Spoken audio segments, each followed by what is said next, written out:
বাড়িতে গান চলছে, আমি ভিডিও বানাবো একটা, তাই আমি জায়গা পাচ্ছি না, কারণ কপিরাইট চলে আসবে। দেখো আমাকে এখন এই সামনের ঘরে এসে এই দরজা খুলে ফোন সেট করে তারপরে আমি ভিডিও বানাবো। ফুলগুলো কেমন একটা হয়ে গেছে, মুস্কো খুস্কো। ওয়েট ভাবছো আমি জ্যাকেটটা কেন খুললাম, কারণ আমি তোমাদের সাথে একটা প্রোডাক্ট শেয়ার করতে চাই, যেটা আমার এই মাত্র এসছে, আমি রিসিভ করেছি। চলো তোমাদের দেখাই, ঠিক আছে? আই থিঙ্ক ওটা জ্যাকেটই আছে, ঠিক আছে? কিন্তু জ্যাকেটটা কেমন এসছে এটা আমিও পরবো, তোমাদেরকে দেখো। চলো, তোমরা ব্যাকগ্রাউন্ডে গান শুনতে পাচ্ছ নিশ্চয়। দিলবার তুঝে মিলনে কো, এটা পরে আমার একটা জায়গায় যাওয়ার কথা ছিল, সেই জায়গায় যেতে পারলাম না, ক্যান্সেল হয়ে গেল। জ্যাকেটটা এসছে, দেখো।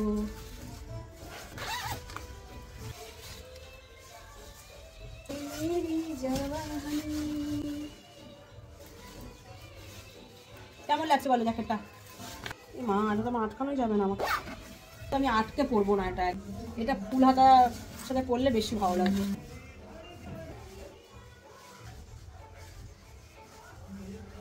যাই হোক, আমার ভালো লাগছে না খুব একটা। তোমাদের কি ভালো লেগেছে কমেন্টটা জানাও, তাহলে আমি রাখবো এটা। আর যদি বলো না ভালো লাগছে না, তাহলে আমি এটাকে বিদায় করে দেবো।